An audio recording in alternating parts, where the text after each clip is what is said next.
Ladies and gentlemen, good evening and welcome to another episode of Trudge Report. This is a recovery-based, believe it or not, podcast, but don't worry. If you are not sober or not ready to be sober, we talk about plenty of other things, including sports, trending topics, old drug addicts dying, and a good bit of nonsense. What? My name is Bill, and I am your host. I am joined by my good friends, Corey and Greg. Please remember to listen on Apple, Spotify, or wherever you get your podcasts. Our videos will be posted each week so you can watch episodes on YouTube and Facebook. But as always, please be sure to download on your listening platforms. Remember to like and subscribe on all social media outlets with the handle at Trudge Report Pod. We are brought to you by Stella Mix Podcast Management and our wonderful producer and editor, Miss Janine Stella. Now, I got to quit making fun of Shawn as he diced those up the first couple of times because that is a hell of a tongue twister. And if you can notice, Shawn is not here at the last minute. I believe he got the new Razor variant of the COVID strand or something to that effect. He does not fare well with that. Not at all. That's the only thing. The guy who never gets gets sick is out sick. So all I got to say is watch out to everybody else because it's coming. If he didn't text us like how bad he felt in that text tonight, I would have absolutely fired in some smart ass shit. Like, oh, nice job staking your claim, Shawn. You're claiming the sickness, dude. What are you doing? wait, is that really what the new variant is called? It's a Razor variant. I promise. I don't have. Since I'm doing this, I can't do the info check. But it's called like the Razor. What is it called? Edge? Razor's Edge. Razor's Throat. COVID. Razor. Hey yo. Hey yo. Razor blade sore throat. That's what they're calling it. So, yeah. If you got sound like fun. I had a razor blade sore throat a couple months ago. Like swallowing glass. Have not had a sore throat like that in my life. So. Well, maybe that was the start. Not to sound too like old here, but I don't know about you guys, man. Since I don't know, maybe I'm just noticing the last couple of years when I get sick now, because I did just get over getting sick as well. The sinus pressure is unreal. I've never had it before. Where like, but you know when you start to like come out of like the sore throat, the cold, the sinus pressure, dude, is unreal. It feels like my head is just being like squeezed like a melon. I think it is getting old. I swear to you, today I'm thinking to myself, man, I need to get surgery on my nose or something. I can't take this anymore. Like, I'm sitting here mouth breathing. People probably think I'm slow or something. Boy, got that syndrome. That boy's down a lot. So, anyway, to bring it back up, Corey, why don't you tell us about your week? How's it going? Big losses this week, huh? Yeah, let's get into that. Because I'm fine. Actually, I'm not fine. These losses made me feel my own mortality. Just like everybody, when anybody dies, I feel my own mortality. All right, I don't know. We lost two of the biggest icons in different but respective industries. Pop culture. Ozzy Osbourne first, at 76 years old. Yep. 3 weeks after his last concert? I don't even know if it was a full 3 weeks. 2 weeks? Yeah. Or Janine says 2 weeks. So, and where was it? Concert? But what an epic way to go! It was in Birmingham, England. Hopefully, Birmingham, Alabama. No. What an epic concert, though, dude! That was a phenomenal show. Guests from every walk of metal and hard rock that you can think of. Man, it was great, dude. So good. I heard so much hate on it too. Like, oh, Ozzy sounds like shit. Well, number one, what do you want him to sound like?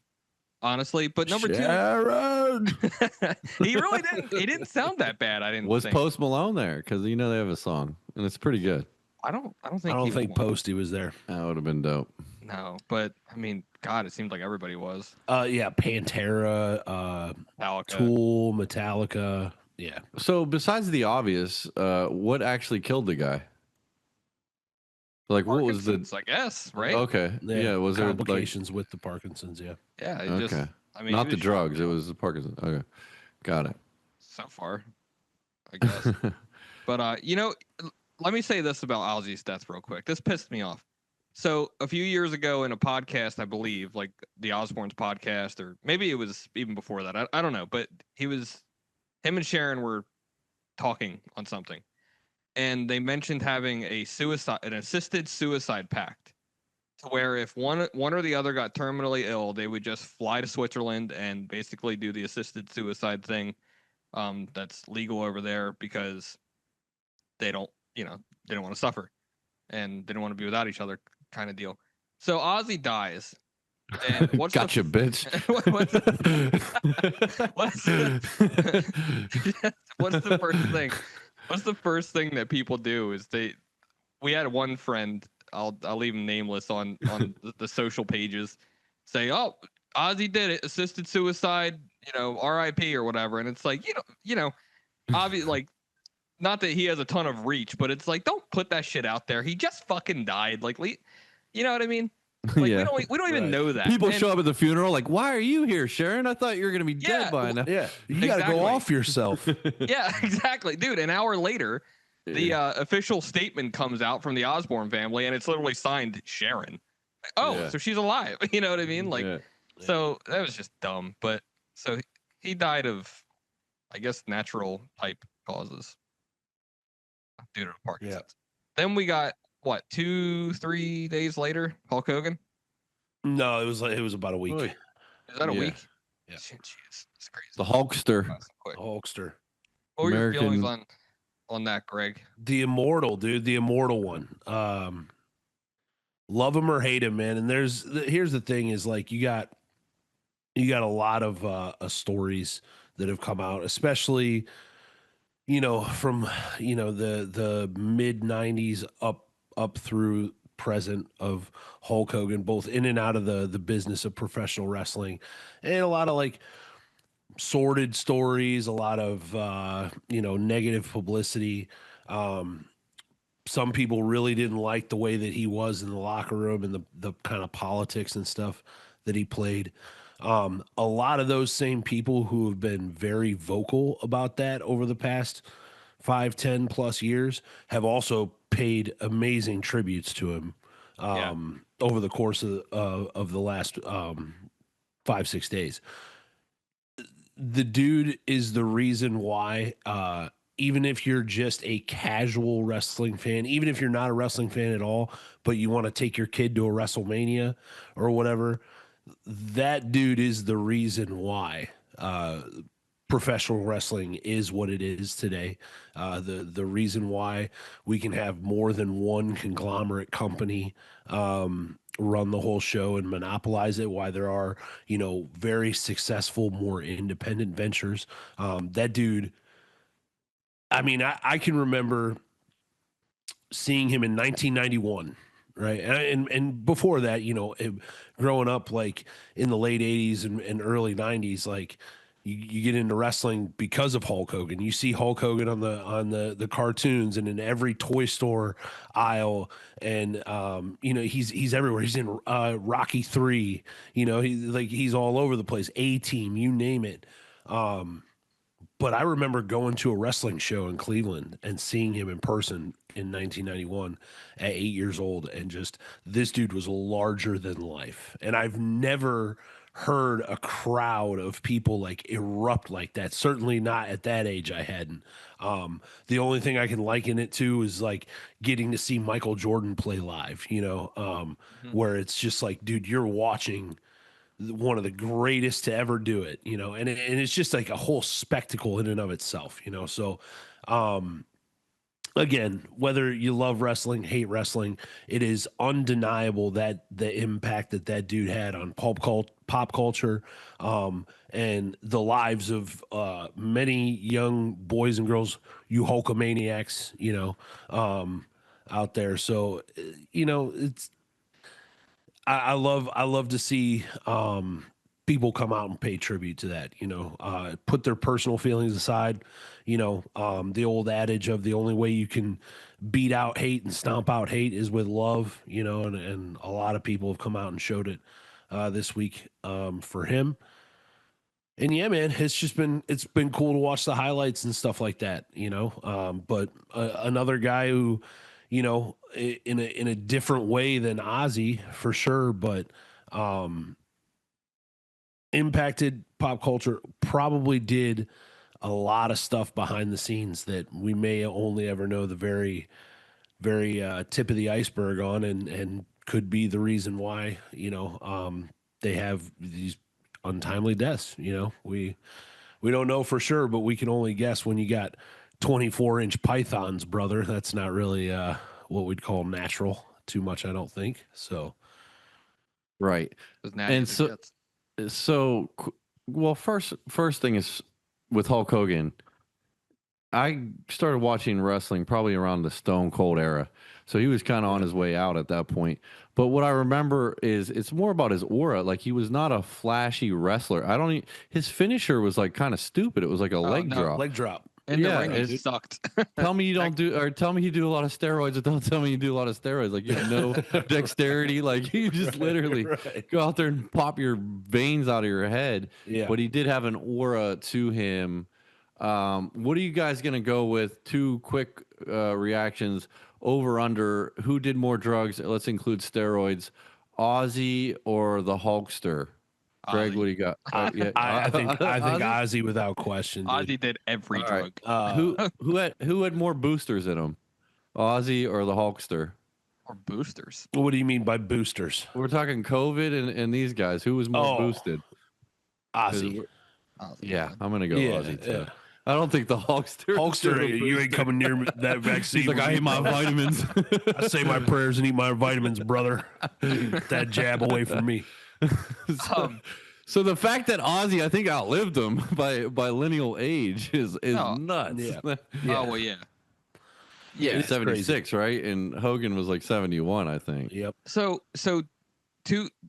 I want to say two quick things real quick about Hulk Hogan. On a serious note, I met Hulk Hogan when I was 11 or 12, I don't know, in the Nashville airport, and I was scared to death. But my stepdad at the time, kind of pushed me to walk up to him and shake his hand, and we totally bothered him at the bar. He was sitting with Eric Bischoff, and I was like scared to like say anything or whatever. And so my pop was like, Mr. Hogan, this young man would like to say hi to you. And he just turned around and he gave me the old "What's up, brother?" and shook my hand. And that's all. I was like, hi. And then I just like ran off. Mesmerized. I remember Bischoff being dismissive and being like, "Oh, fuck, another kid," because I know for a fact they just got done saying hi to a bunch of kids that also saw him. So I was annoying. But anyway, that was a nice thing or whatever. So like that's always a nice memory. Later in life, like Greg talked about, any bunch of controversy, whatever. Like, I don't know. The only thing I want to say about that is like, I used to hate on Hogan more for like the locker room stuff, which isn't all that serious. The stuff that a lot of people on social media are talking about, like, yeah, it was serious and it's bad. Real quick, Corey, what's the locker room stuff? Because I don't know. Just a summary. Couple like points. Like Greg had said, like the politicking, like always kind of putting himself over, meaning like stepping on other people to get ahead. You know what I mean? Like he was one of those people. You allegedly kind of like hearken to like two different people in the wrestling biz, right? And from that era, right? You've got Hulk Hogan, where he knew he was a top guy. And he was not afraid to show it. And like there were times and stories and stuff that came out where it was like, okay, Hogan, the plan is for you. You're gonna drop the belt to this guy at this pay-per-view. No, I'm not, brother. That's not that doesn't work. No, brother. Right. And then you got a guy like The Undertaker, who is famous for years and years. His entire career really, but certainly like once he got to be one of the bigger guys and one of the top dogs like in the locker room, that dude was constantly trying to put younger talent over. You know what I'm saying? Help train up the new guys, help get them in shape, help them work on their TV personas and help get those guys over. So it's like you've got those two very clashing personalities. from back then. And I don't think Hulk Hogan becomes Hulk Hogan unless he thinks like that, though.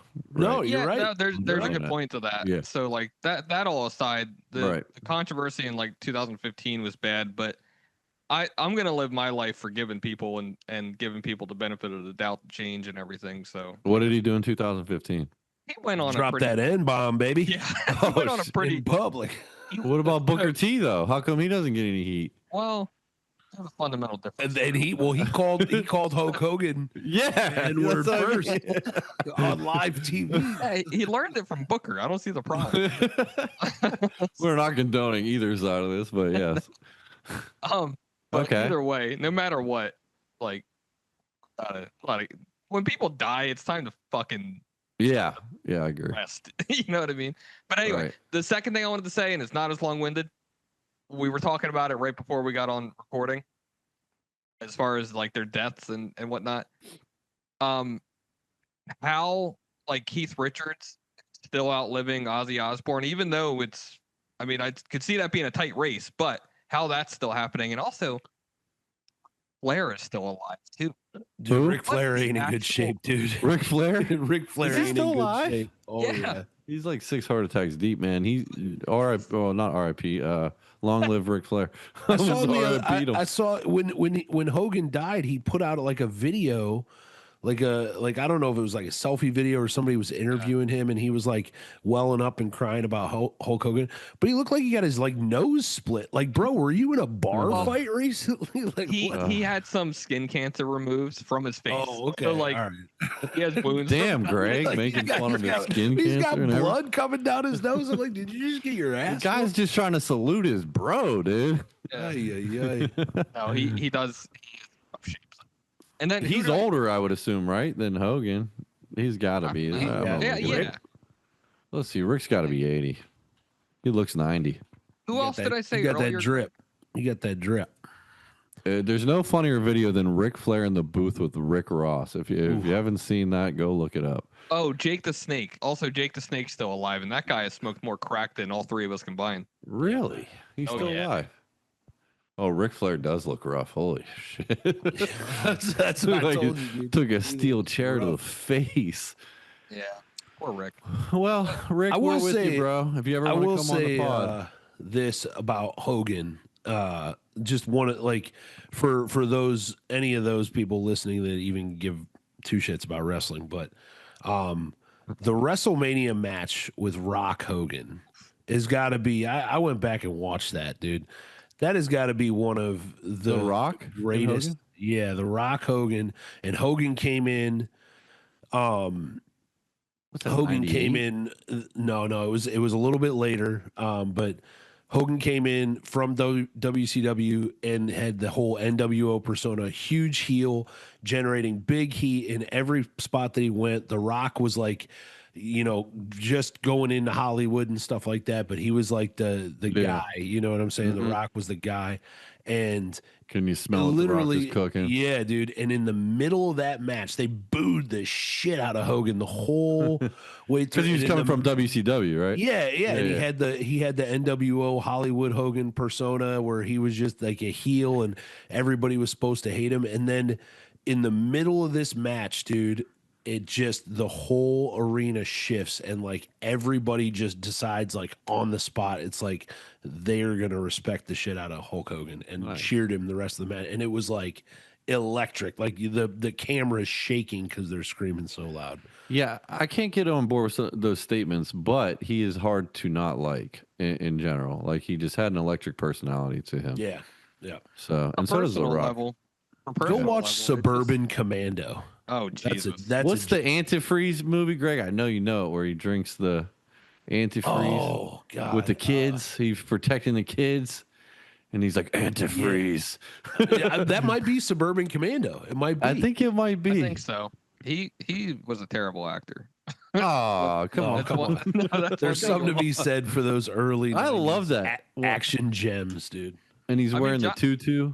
I don't think John Cena's a great actor, to be honest. I know he's in everything these days, but I don't think he's that good. Or is that It's- Mr. Nanny? No, it was Suburban Commando. Okay, all right. Yeah, it's his reference. It's a reference from Suburban Commando. He was That's all good I in Rocky remember from the 3. movie, but I remember watching it with my brother many Yeah. times. Yeah. Yeah, He was Rocky good. 3, Rocky Corey, 3 right? was good. Yeah. Three Ninjas High Noon. Oh, Ooh, Thunder in Paradise. We got some bangers here, boys. dude, he was in like every movie in '94. I mean, every movie. He was big. Well, R.I.P. to one of the goats of wrestling. Can't say enough sucks. about the guy. It sucks when, like, for combined, it sucks when our heroes start dying off. It's like yeah. the world just starts to, with everyone, the world changes a little bit more, and one day it's unrecognizable from 20 years ago. I mean, yeah, but also like neither of those guys were producing anything that was like a tangible memory in like 20 years. But Real it's American sad. beer? I agree. Huh? Huh? You weren't drinking the real American beer? No. What is that? Hulk Hogan's beer? Yeah, yeah. Okay. Yeah. Yeah, RIP to those two goats. So tonight, I think, guys, we're going to do some quick questions. We're going to get what are called knee-jerk reactions out of you two guys, and I'll chime in as well. We're just going to split it up and just see how it goes. This is kind of our NWO edition since Shawn's not here. Ooh. We get to be a little off this spiritual beam, and we'll see how it goes. If Shawn's not here next week, it's because we did that. Exactly. All right, Greg, we're going to start with you. If you could handpick your profession now, knowing what you know about life currently, what would you pick and why?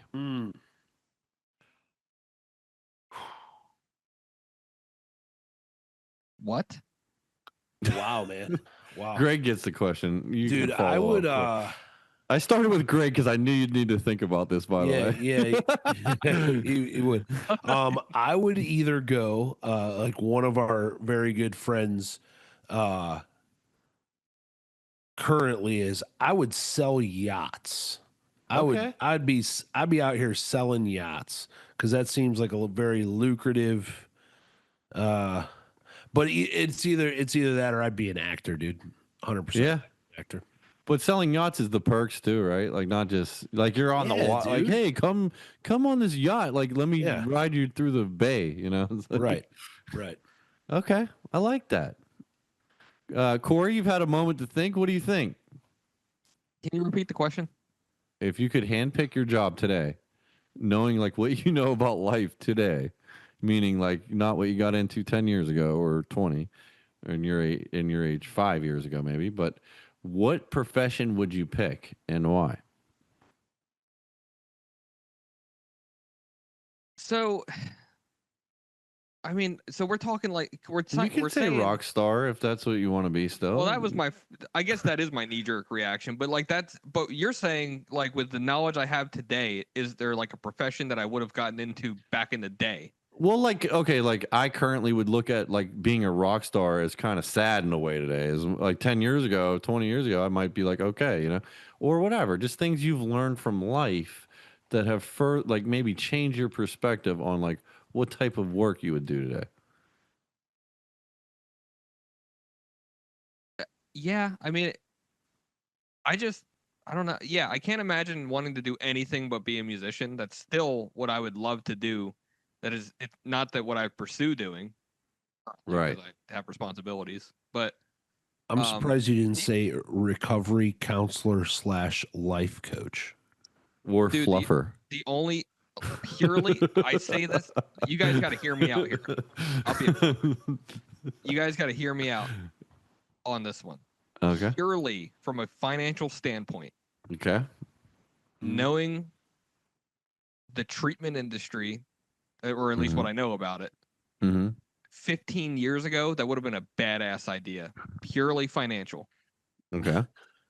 I would have gotten high 6 times over and cheated on my wife and did a bunch of other. Might be in prison today. Collapse the Medicaid program. Right. Like that insurance fraud, tax evasion, all of those things. But like before the MAP program bullshit got really intense, that it would have been. I can't really fault people for going that way. Chasing it. Yeah. Yeah, it was a lucrative chase. I agree with you there. I can't lie to you guys. I've definitely was like thought about that like 6-7 years ago. Like Man, I should just, like if Shawn, these guys are doing it, anybody can do it. Right. dude, Shawn right. and I had a discussion a couple months ago or whatever. I hope he doesn't. He Hope he won't be doesn't. upset I with me doubt it. putting him on blast, but I won't say the amount. But we agreed, like everybody's probably got their price for that. He was like, I'd like to say that I don't, but and he agreed, that there's a So price. what's the name of your and Sean's rehab? Emmett S Fox. and M. What is it? That's No. It's a themed rehab, Corey. It's a theme. You gotta have a pitch. Leather themed. No pain, no gain, baby. Listen, you can't drink if you got a ball gag in your mouth. I'm dead. Spinning him on a wheel with the fucking ball. Try to drink now, boy. I wanted to see you try to shoot up with yourself shackled. Getting whipped. Okay. So, all right. I'm gonna definitely ask Sean what his number was to start his rehab. I mean, I think it's high. It's high, but okay. Well, you got anybody will anybody will sell. I got it. Yeah. You might want that edited out. I don't know. It's like 50 grand. Oh man, that's awesome. We're gonna let Sean defend that next week on the show. All right, so back on. So this is kind of concurrent with this question, but it's a branch off of it. Do you guys think AI will affect either your current job or the profession that you just named? We'll start with you, Corey. That's a good one. I'm good to start with that one. So my current job, I'm in accounting. So I've actually talked to people that don't have an understanding of accounting that think that they were of the mindset that AI would replace me one day. I don't think it will. And it's honestly, the evidence that I have is that if you guys have ever balanced a checkbook, that's a smaller version of what is called a bank reconciliation. A bank reconciliation is when you reconcile the bank statement to your books. So like any transactions that you don't have recorded should come to light and you should record them, right? Simply put. They have what is called auto reconciliation these days. And I shit you not, I've worked with it in several different programs and it's never right. So until they get that kind of stuff right, I think I'm safe for a while. There are some things that can be automated. It's not really AI, but what do you mean when the chart of account matches the expense? Like literally when the activity that you have in your books, your program matches what it happened in the bank account. That's reconciled. Yeah, I agree. It's going to be a long time before a computer can tell you if you actually made that expense in the real world. It always gets it a little wrong. It'll get a lot right, but it'll get it a little wrong. You're always going to need somebody to at least fine tune all that stuff. I do think that QuickBooks, like Intuit, some of these bigger companies have fine tuned to where, like, instead of where if you were a bigger company, you would have needed 3 accountants. Now you could use 2. So it's kind of lessen the amount, or like people are just doing a lot less work and pretending like they're still working that hard, but that gig's almost up. There's truth in all that. I was with a company that tried to do that way too soon and basically got a new software.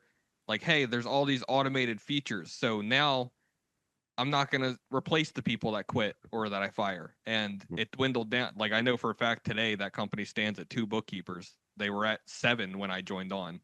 And they also have lost many accounts from the service sucking. Fuck them. I'll put them on blast all day. But, I love it.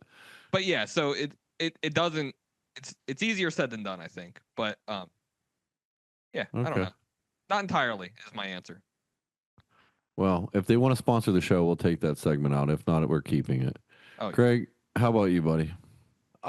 No, and I say this for 2 reasons. Number one, and Bill, you kind of know, we both kind of work in different circles of the same industry overall. Number one, I work for a Fortune 500 company, but we are a small branch of that company. They are our parent company. we're a small branch of that, but we focus on while we do ship things out of state here and there and sell equipment and stuff like that out of state, in the construction business, it's all about the face to face. It's all about, I know my contractors. Most of them have my personal phone number. We go out and bid jobs and projects. We take people out to lunch. We go out to job sites and help guys see, hey, these are the different products I can offer you for this particular thing. And I also, manage 3 separate warehouses, 3 staffs of people, making sure that the all the operational stuff goes well, and I also do the inventorying and the purchasing for the entire company as well. So while I am wearing the hat of more than one person in the company, we recently tried some software that was, because I have tens of thousands of products that I sell at any given time. Obviously, we don't have enough space. You would need a couple Amazons to hold all of the stuff that you could possibly sell. So, a lot of it is somebody comes and says, "Hey, I need this, this, and this for a project." Okay, cool. Let me get it on order. Boom, boom, boom. But we tried a software or something that's built into our current software, which is like it'll tell you what like certain par levels are. So hey, this item here is getting low or towards its reorder point, and then it'll put it into a queue to reorder it or whatever. And just thinking about It's all the queuing up different your ways. restocking, Yeah, basically. but Right? but thinking about all the different ways that it would screw it up, because Right. what AI is not taking into account is I can get said product from 4 or 5 different vendors. Who's got the best cost? We don't know. Nobody knows until you call that guy and say, "Hey, what's the best price you can give me so I can get this and sell it to somebody else?" It's not taking into account, hey, I could order this from one vendor for this price, but if I get it from this other vendor that I get 15 other things from, and I need to order all 15 of those things, and maybe I get a better deal if I get all of that stuff from them. It doesn't take any of that into account. That's all stuff that's just up here, and you get that from dealing with different people, whether it's your customers or your vendors and distributors, and whether that's on the phone via email or hand face to face, that you obtain that knowledge over a certain period of time. So while there are certain areas of the business that AI could take jobs, or even AI could help bolster our processes, I don't think there's any way that it takes it completely. Yeah.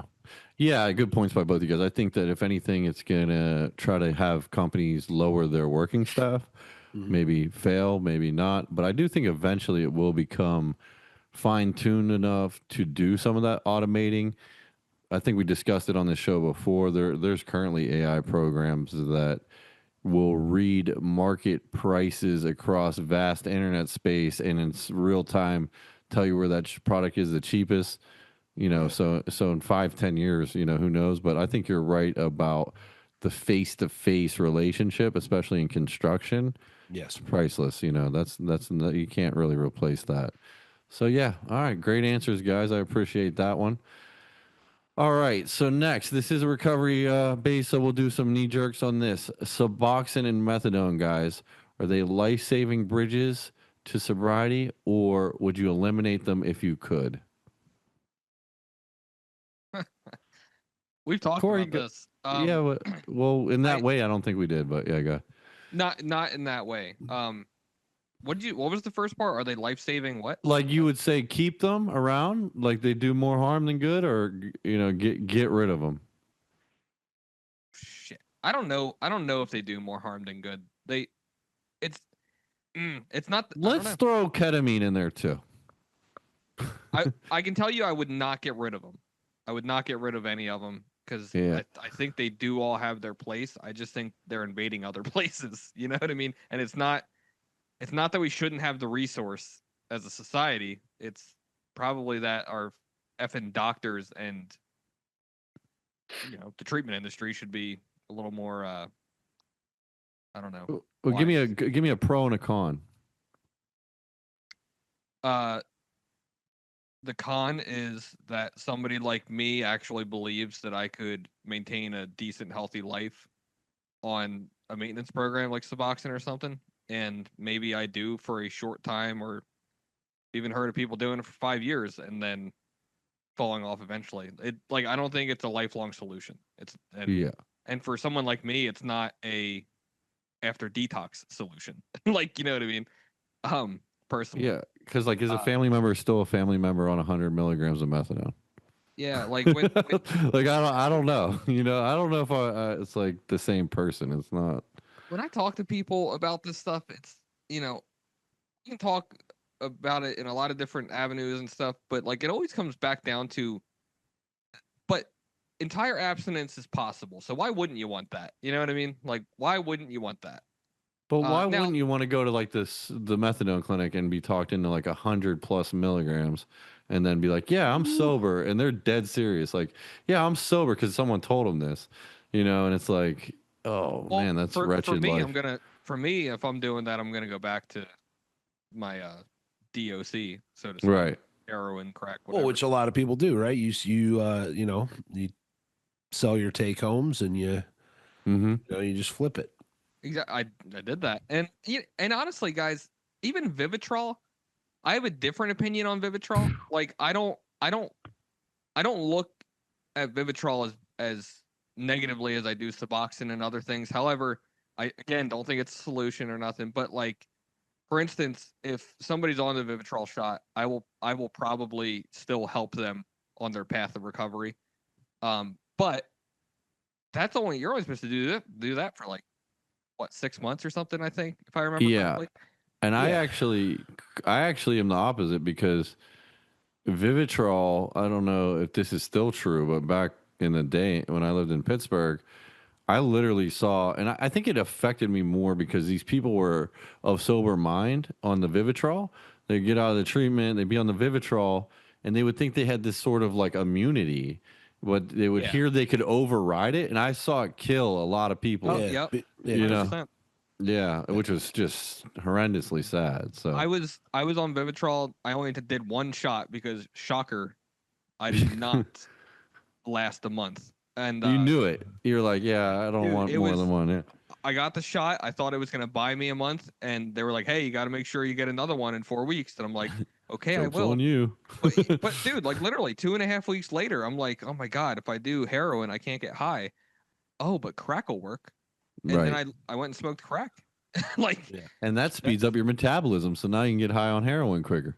so you know what I mean? So it's like that's proof that we have it, in that sense, like a twofold illness where it's body and mind. Like, my mind was not cured. It wasn't anything. It wasn't healed at all. You Yeah, know, even I though I agree. couldn't physically get high from opiates. Greg, what's your hot take?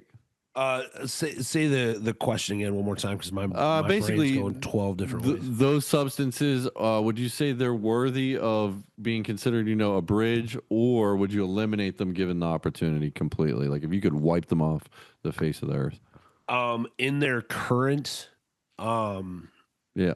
in their current state, I would Use. probably wipe them. But then again, part of me struggles with the fact that, like, there's people out there today that aren't shoving a needle in their arm because of those things, right? There's people that are living, for them in their reality, because that's what this all boils down to, the perception, right? So, like, there's people that in their perception are living well-adjusted lives. They have jobs, they have children, they're doing the best that they can and providing a good life for themselves and their family or whatever in their own mind, and they're on Suboxone and have been for 3, 4, 5 years. What I think would be the best course of action is that we, just like with a lot of other pharmaceuticals in this country, it should be properly regulated Yeah. and doctors should stop giving a shit about the kickbacks. There shouldn't be kickbacks and incentives for selling certain Yeah, pharmaceuticals. that's a whole different. You know, yeah, that's a whole. Yeah, but because they don't properly educate. They don't tell you that, hey, guess what? This methadone or this Suboxone will work, but if you keep taking it for 6 years, all your teeth are gonna fucking fall but out, on the and your addiction bones are gonna be community, brittle. on the You know, addiction community as a whole, right? Would it be a net positive or net gain? You think more people die because of this or live? look, I only have my own experience, and I know that a week before I attempted suicide and then flew down to Florida and got help, Right. I sat downtown Cleveland at the methadone clinic, and I sat there for Oh. 5 hours in a waiting room waiting to get put on the program, like filling out my paperwork and a whole little intake to get on the methadone program. And Walking Dead. I was coming unglued. I was so dope sick that I had to bounce. Like I couldn't stay there another minute. I had to go and I had to run out and go get high. And like Go that, get my shit right dude, now. I look at that like that saved my life, man. Like because Yeah, I see it these did. folks, dude, and God Yeah. bless them. But dude, they're zombies, man. They're I not. mean, even when I was on drugs, I would call them the Walking Dead. Yeah. And I was on that shit too. So, Yeah. Yeah. all right, I- let's switch it up, boys. I got a better one. 9 months from now, you got to have a boy or a girl. Which one are you picking? Let's start with Greg. Whew. Okay. All right. So now that I'm like treading the zone of stepdad and whatever, I used to always say, man, like a little girl, you know what I'm saying? Because I know that a little girl would make me a softer version of myself, right? And like melt my heart and all that kind of stuff. I don't know, man. I think I might go boy, you know, just because dude, I can't Be more fun. imagine. I can't imagine the world we live in nowadays. Like, dude, you wouldn't be able to leave my house until you're 18 years old. Like that just ain't happening, you know? Like, and I see that the way that some of my friends or even acquaintances, like the way that their daughters are at certain ages and certain stages, you know, when they're like the 8 and the 9 and the 10, and they start thinking that they know everything about the world, right? And it's like, whoo, man, I don't know, like No, because Greg, I was on the phone with my friend the other day, and she was telling me her daughter's 15. My daughter's boyfriend came over, and I like just had this like not a flashback, but like a vision, and I'm like yeah. picturing this. I'm like, I swear to God, I would be so aggressive. Dude, I would be such a dick. like Will Smith and Martin Lawrence, they got shit on me. Yeah, all right? You look 30. right. Yeah, get the But fuck out of you my know, house. and like I'm sure it frustrate. Oh, I know it'll frustrate Lauren sometimes because like she'll be going through it with Peyton over something, man. Like just trying to get him to listen, and then like I walk in the room, I'm like, Yeah. "Yo, do it." Okay, All right. So it's just Yeah, I know that's the the boys. that's the deal. Boys are simple, man. As long as you day- give good direction, the boys will most of the time shape up. Let's One ask a day, guy dude. who has experience Who from has one both of both. sides Yeah, of the Greg. fence here. Corey, what do we got? Greg, one day he's gonna stand up and be like, "Make me, bitch." And that's He, the gonna be day. he will Showtime, have bro. found the right one. I can promise you that. Dude, remember when Carm? Side note: Carm texted us in our group chat one time and was like, he said, I can't remember exactly how he phrased it, but it was something to the effect of like, it's really fucked up that we're gonna have to fight our sons one day. It's like, Carm's so mellow well- too. Like his son just beat him Yeah. up. yeah, Carm and I are fucked when it comes to that. But I would like another girl if we were gonna have kids, which we're 89% not going to have kids, another kid. But if we did, I'd want a girl. I don't even know what to say about it. There's just something like special about like daddy and daughter. I don't know. And Noah probably helps that decision because that dude He is is a boy. machine, dude. But do you think part of that, Corey, is because for me, it's like, well, I'd like to have a boy to pass on my last name, but now that you've accomplished I that, do. it's kind of Yeah. like, all Well, right, give me exactly. 4 girls now. You know what I mean? Yeah. No, 100%. I think I'm trying to remember. I think we always wanted a boy at some point. But yeah, Mm, like when yeah. we first had Lucy, like we were hoping for a girl. And and fun fact though, however, even though I just said that when Gabby got pregnant the second time, we were also hoping for a girl. And it was not a girl, it was Noah. But like yeah, I did that exact thought, like I want a boy to like, pass on my name Right. and that kind of stuff. So, Yeah. Do but yeah. you do you guys think that IVF, like picking a boy or girl, is an ethical thing, or do you think that's a little too much? Greg, we'll go to you real quick. Corey looks like he needs to think for a sec. Mm. Well, I mean, I would say, from a traditional sense, like we shouldn't be playing God and messing with stuff like that because, I certainly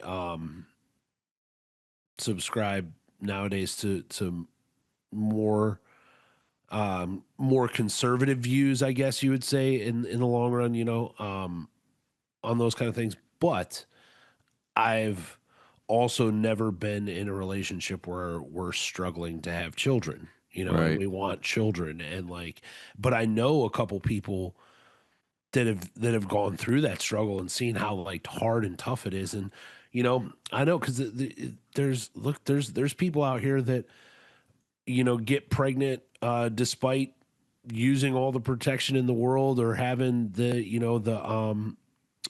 different devices and things like that can prevent those kind of stuff, and they don't want children, so it's like I did just see, Greg, that recently, not that just since you brought that up, that over 40-year-old births from women is for the first time ever has gone past under 18-year-old.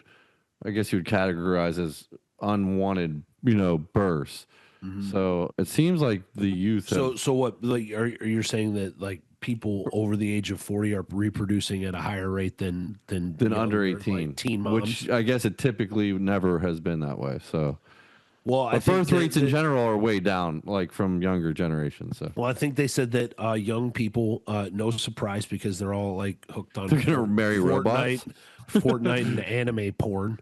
Yeah. But a Once bunch of the freaking the weirdos. virtual vagina is We call created, them it's over. Gen Z tards. That's what we're calling them. But you know, So many it's clips on this one. it's it's like, dude, go outside, go talk to a girl. You know what I'm saying? What's the worst that could happen? But like, but Talk to a tree. Get the fuck out of my house. the other part of that though too is it could speak also to our economy right now, right? Because think about they said nowadays. It's if you're under $56,000 a year is considered poverty level now. I And it's agree. like, so it's taking longer and longer for the regular average American couple to get stable on their feet, So Yeah. I can see where those more prolonged birth rates are coming All right. from there. All right. Let's get to Corey real quick because I got a couple more questions I want to get to. Yep, yep. Yeah, let me What? just say real quick what you just said, like how it's taking, young American couples longer to get on their feet. It's such bullshit that I was born during this time where that would be the case. I'm just saying. But whatever. You're a little ahead of it though, but go ahead. I mean, I'm doing Yeah, fine. you just man. fucked it up on your You own, just dude. fucked it all up. Yeah, I don't- Dude, honestly, no. You know what? Good point though, because honestly, as a teenage heroin addict, I'm light years ahead of some people I went to school with that had no problems like that. So, Right. Yeah.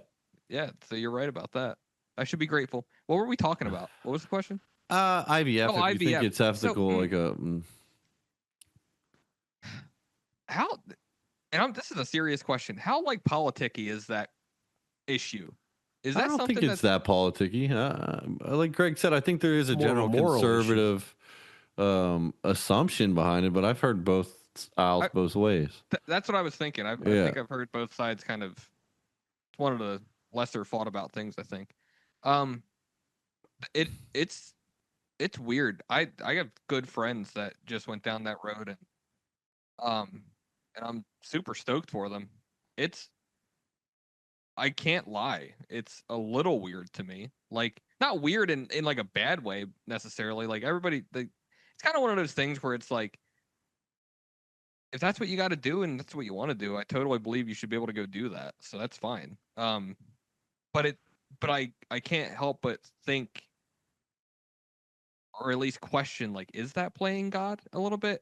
Particularly with picking the gender, I think is where like it really gets weird for me. It's like it's but I don't know, you know, Yeah, I agree with you was, there. It gets a little like where you're getting like, all right, blue eyes, and then like it gets a little weird. well, Like, all right, yeah, we're playing around here because like you're Yeah. exactly like even if it goes, and I don't know if it does it's or like doesn't. me But asking for a tan skinned baby. Like if I Right. had like a partner with the same color, you know, it's I like, don't even think you're well, playing God at that point. You're playing Hitler at that point. yeah, something funky's yes, going no, on here in the sauce. that's exactly what I'm saying is like you're kind of like if it actually goes that far, which I'm not educated enough on the issue that if it I does or think it doesn't, will, but yeah, go ahead.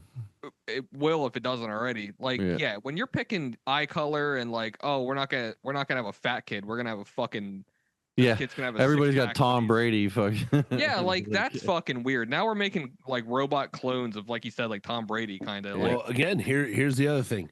We make a blanket rule, and it is if you can't within 10 seconds when I ask you, where do you want to go eat? Name what that is, then you don't get to pick this kind of stuff either. Because perfect. choices All aren't right. for you. Let's go to the next one real quick. Teaching allowances for your kids for chores. Does it teach responsibility or bribe laziness? Corey, what are you doing? yeah, we tried to offer Lucy like $2 a week to keep her room clean, and she fucked up She just within like got, 3 days, dude. Like, what are you doing? She's like, "They well, saved us." inflation, dude. $2. Come on. Yep. Gotta That was give her at part least of the a problem. 5 spot. Yeah, no. Uh, Greg? I don't believe in the allowance per se. I believe in um you're going to respect yourself enough to make your bed. You're going Mm. to help your mother when she I'm about to needs get help off and go around make the my house. bed right now. Just the way you said that, buddy. Yeah. my bed's already Oh, made. yeah. I'm a firm believer in that, boy. Love that shit. You're gonna respect yourself enough to make your bed because you deserve a made bed to come home and sleep in. You're gonna help your mother when she needs help around the house. You're gonna help me when I need help outside or around the house too. We all live here. We're all gonna pitch in. But you know what? If you start doing that stuff because you want to, if you start doing Good that things will stuff and happen. yeah, like I got no problem. We'll go putt. We'll go to the movies. We'll Right. take a trip. You'll get to yeah. We can go pick out a video game or something like that. We'll do that kind of stuff. But yeah, I I'm don't with you. believe in just paying you to do it. That's All right. acid. All right. For the sake of just getting through it, I don't want to cut you off there, but Yep. all right. Wedding invites. I just received one way and one the other. And Greg, for the love of God, don't do it the way I hate, which is, would you send it with a mail back or an internet website or just text me your answer for the RSVP? The formal way, I guess, is to do it with the stick it back in the mail. Hell no, Greg. Hell no. No. We You got to didn't let talk me about finish. You this. didn't let me finish. Because like for Marks, I forgot to put that fucker Yeah, in the that's mail what I mean. several Fuck that. times over, dude. I think in this advanced day and age, some traditions we kind of got to get rid of a little bit. So yeah, I you send agree. out the invite, but then yeah, either have something online where somebody, hey, boom, scan a QR code. Are you coming or not coming? So And make yeah, it optional, like an optional thing. because If you want to well, put the here's the coupon thing, back in, put the coupon. Corey. I think you did written RSVPs, correct? Bro, well, I was gonna save it, but For I round did one. both. so Okay. Yeah. Okay. but yeah, the original Did one you I did guys was save any of those written RSVPs? Do you have them in no, a box somewhere? Are they Yeah. sentimental? Because no, again, but No one saves them. now that we're in the process of starting the ball rolling on planning the wedding, that's all I can think about is like, dude, damn, this shit's expensive for no reason. Right. if Right. if I would have saved any of them, it would have been yours because my RSVP cards said like the name, like put your name here, and then it said it had a line for adults that you would fill it in, or a line for children. And Greg sent his back, and it said, William M. Buttlicker, Esquire, right? and and it said, I love that. and it said 0 adults, 1 children. Yeah. Perfect. All right. So yeah, that makes a reason to do it if you guys are gonna play pranks on each other and all that. So I will say though, you gotta, when you do it like that, you gotta put postage on the RSVP card. So that's another 40, 50, 60, 80 what bucks. a pain in the ass. You dude. see If I'm how busy- expensive stamps are, boy? Plus, like, if I'm in the Exactly. middle of my day, you want me to take my happy ass down, put this in there, like, I don't know. Yep. It's just all Well, right. here's another real quick non sequitur. Yeah. To that. Do you guys ever mail stuff out from home? Because I never I trust don't mail it. shit I don't anywhere. I don't like. try I not don't to ever mail. trust putting something in my mailbox and flipping the little thing up. I don't ever trust that that's going to go anywhere. I agree. Okay. I try not to write checks either. I don't know. I just try not to do it. But all right. Do you guys hold any crypto? If so, which one? Does it have intrinsic value or is it a pyramid scheme? Last one, though. Last one. Nah, 2 minutes dude, each. The last thing I had was Dogecoin back in the day. How much did you lose? No, don't disclose that on here. I don't even know. I don't think but dude, it was April 2021. I know because I was leaving WrestleMania. Saturday And- Night Live. Yeah, dude. And Kyle was like, yo, I got Dogecoin. It's this much. It's soaring, whatever. And I was like, oh, I'm getting in on that. And I put like barely anything in it. A few weeks later, it was up to $700. I had made like 600, I don't know, hundreds. And I got greedy. And I was like, this is going to go to the moon, like they said. And To the moon. it did not. It went to the fucking core of the earth is where it went. So Greg. No, I sold all mine as soon as it started losing money, like in 2022 or whatever.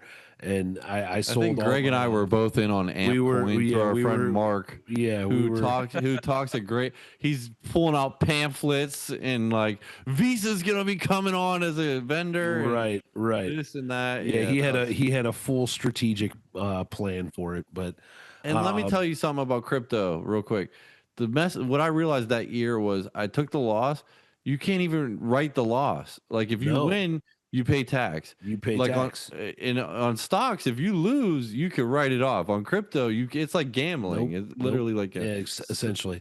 Yeah. One thing I will say that I kick myself in the head constantly for is that way back, this was actually before I was even like doing like real heavy drugs, but I was loved to experiment on all kinds of different things and rave drugs and shit like that.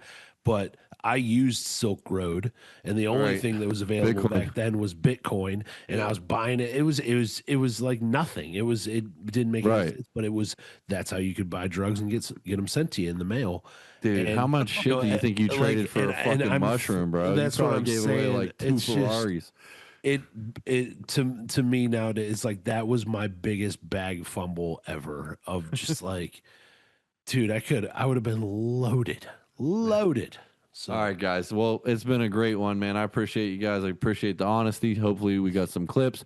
Shawn, hopefully you don't pass COVID to the entire West Coast of the United States. Shout out to our Check on listeners. him. Please like, follow, and share on all socials. Email us at trudgereport.pod@yahoo.com. learn our Send email. mailbag requests for topics, questions, and comments to any of these handles. Remember, we are here if anyone wants to talk. Give Corey a call, and we will be sure to make sure he gets right back to you. Thanks again to Janine and Stella Mix Podcast Management. Good night, everybody. God bless, and may you trudge the road of happy destiny. We will see you next week with Shawn.